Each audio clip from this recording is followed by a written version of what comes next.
rose and blue champagne, with the echoes that still remain. I keep a blue rendezvous. Ça tombe bien, les jours rallongent, il fait nettement moins froid, Philippe Collignon. Donc pour les fenêtres, on patientera un peu et on va s'offrir un petit week-end. On va anticiper. Voilà, comme des châtelains. Voilà, on va jouer les châtelains. On va déjà penser à notre week-end au château, si vous le voulez bien. Alors des châteaux en France, il y en a à peu près 45 000. Donc on a le choix. Il y en a à peu près un au bout de 3 villages. Un village sur 3 a son château, pratiquement. Alors bien sûr, il y a les plus connus, Versailles, les châteaux de la Loire, les châteaux de Dordogne.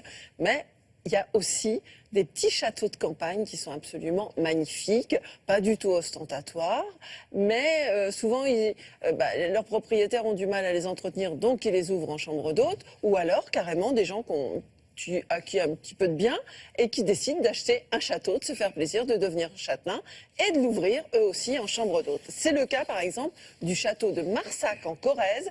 Il a été bâti au XVIe siècle sur des ruines du XIe. Les chambres sont ultra contemporaines et se marient très bien avec les murs épais, la meilleure isolation du monde. Et elles sont au milieu. Et il est ce château au milieu d'une kyrielle de villages classés. Ensuite, ma seconde adresse, elle est en Vaucluse. C'est le château de Massilan. Alors, en son temps, il a vu passer Henri II et Diane de Poitiers. Donc, ces grosses tours bien rondouillardes sont très rassurantes, on veut dire. Et il vient d'être acheté par un chantre du bio, dont le maître à penser est Pierre Rabhi.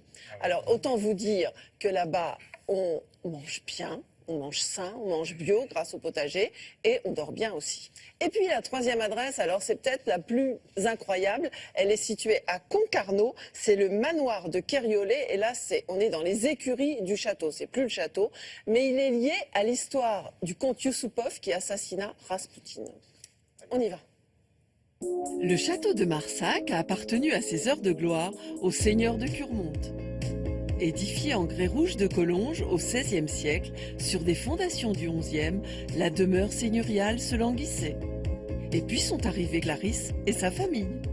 La première fois, quand on est arrivé ici, on a traversé le portail et on a trouvé une bâtisse et une vue qui nous a complètement enchantés.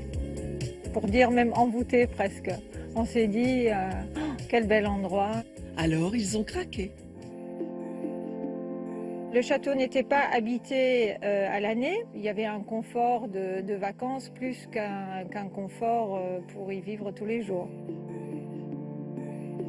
Nous, on avait une vision en plus assez précise de ce qu'on voulait, de l'espace et de la luminosité. D'environ 10 chambres, on n'en a plus que 4. Nos 4 chambres portent les noms d'un arbre. De l'espace, c'est certain. 80 mètres carrés, rien que pour la chambre du chêne. À peine moins pour ses voisines. Ici, la vedette, c'est la vue, à tous les étages. En Vaucluse, le château de Massilan ne date pas d'hier, puisqu'il vit passer en son temps les chasses de Diane de Poitiers. Quelques siècles et propriétaires plus tard, le château s'est métamorphosé en hôtellerie chic et charme. J'ai racheté ce château en décembre 2013 et nous avons voulu avec ma compagne y amener une touche personnelle pour redynamiser cet établissement.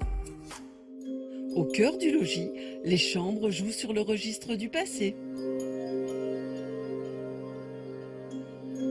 Côté parc, elles inventent une autre histoire, plus contemporaine. Par-delà les siècles, les grands esprits se rencontrent. On voit très bien le lien entre Diane de Poitiers, qui était passionnée de diététique et d'alimentation. Aujourd'hui, ma passion, c'est l'alimentation bio et de pouvoir utiliser ce domaine pour faire de la gastronomie produits frais de saison, cultivés sur son jardin potager en permaculture. On rejoint bien l'histoire au sein de ce château avec cette transmission de savoir sur une meilleure alimentation. Chef d'entreprise reconnu par ses pairs, le nouveau propriétaire s'est passionné pour le potager. Au cœur du Finistère, le château de Kerriollet. Une histoire russe intimement liée à la famille Yusupov. Ce nom vous dit sûrement quelque chose. Une chambre rend hommage à la belle et très riche Xénaïde. Ici, on se trouve donc dans les écuries du château. Zénaïde était la tante du dernier tsar de Russie et son arrière-petit-fils Félix Yusupov est l'assassin de Raspoutine. Le vicomte s'appelait Charles de Chauveau. C'était l'époux dissipé de la princesse Zénaïde qui finança, grâce à sa fortune, la construction du domaine.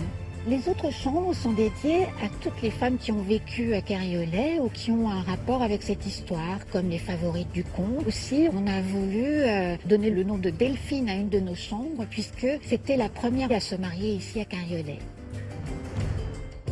À côté, nous avons également le pavillon de chasse donc, du château de Carriolet. Et là, on a voulu une ambiance beaucoup plus masculine et toutes les chambres racontent l'histoire des hommes qui ont vécu à Carriolet. Vous avez Grégoire ira dans un château, Philippe dans l'autre et moi dans le troisième. Voilà. Et dans le troisième, je peux vous dire que l'histoire, vous pouvez vous endormir La dame vous racontera des bonnes histoires du soir, hein, à propos de la famille Yusupov et compagnie. Bon, tous les renseignements concernant ces trois châteaux superbes sur le site de Télématin.